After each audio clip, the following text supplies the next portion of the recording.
Hello friends, இன்றைக்கி நம்ம Dora cooking சேனலில் தண்ணி மட்டன் குழம்பு எப்படி செய்கிறதுன்னு தான் பார்க்க போகிறோம். வாங்க வீடியோக்குள்ளே போகலாம். ஒரு குக்கர் எடுத்துக்கோங்க.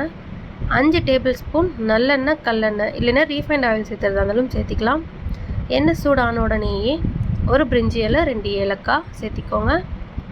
கொஞ்சமாக கருவேப்பிலை தலை சேர்த்திக்கோங்க.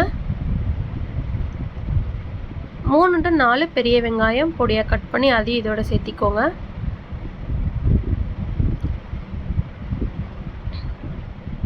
வெங்காயத்தோடையே கூடவே 2 டீஸ்பூன் இஞ்சி பூண்டு விழுது சேர்த்திக்கலாம். நல்லா வதக்கி விட்டுக்கோங்க. இஞ்சி பூண்டு விழுதோட பச்சை வாசனை போகிற வரைக்கும் வெங்காயத்தோட நல்லா வதக்கி விட்டுக்கோங்க.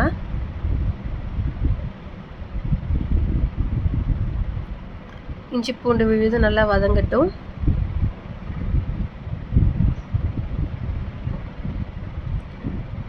நல்லா வதங்கிருச்சு. இப்போ ஒரு மீடியம் சைஸ் தக்காளி கட் பண்ணி அது இதோட சேர்த்து அதையும் நல்லா வதக்கி விட்டுருங்க.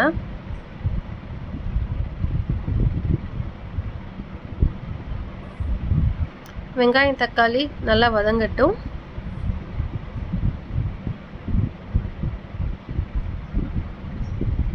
வெங்காயம் தக்காளி நல்லா வதங்கிருச்சு. இதுக்கு மசாலான்னு பார்த்தீங்க அப்படின்னா 1/2 டீஸ்பூன் மஞ்சத்தூள், 1 டேபிள் ஸ்பூன் மிளகாய்த்தூள், 3 டேபிள் ஸ்பூன் கொத்தமல்லித்தூள், வர கொத்தமல்லித்தூள். மிளகாய்த்தூள் காரத்துக்கு தகுந்த மாதிரி சேர்த்திக்கோங்க. வர கொத்தமல்லித்தூள் உங்களுக்கு குழம்பு எவ்வளோ தேவையோ அதுக்கு தகுந்த மாதிரி கொத்தமல்லித்தூள் சேர்த்திக்கோங்க. அதே நல்லா வெங்காயம் தக்காளியோட கலந்து வர மாதிரி வதக்கிக்கோங்க. நான் இன்றைக்கி 3/4 கிலோ மட்டன் சேர்த்திக்க போகிறேன்.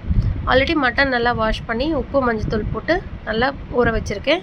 இப்போ அதே இந்த விழுதோடு சேர்த்திக்கலாம். சேர்த்தி மட்டனை நல்லா கலந்து விட்டுறலாம். நான் முன்னாடியே ஒரு 4 டேபிள் ஸ்பூன் தேங்காய், 2 டேபிள் ஸ்பூன் சோம்பு போட்டு நல்லா ஃபைன் பேஸ்ட்டாக அரைச்சி எடுத்து வச்சுருக்கேன். மட்டன் நல்லா மிக்ஸ் பண்ணி விட்டுருங்க. இப்போ நம்ம அரைச்சி வச்சுருக்க தேங்காய் விழுதை இதோட சேர்த்திக்கோங்க. சேர்த்தி நல்லா மட்டனோட கலந்து விட்டுருங்க.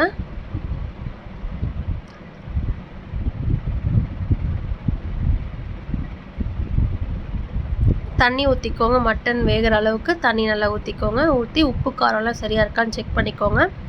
செக் பண்ணி விசில் விட்டுறலாம். நீங்கள் மட்டனுக்கு எவ்வளோ விசில் விடுவீங்களோ அந்த மாதிரி விசில் விட்டுக்கோங்க. நான் 5 விசில் விடுவேன்.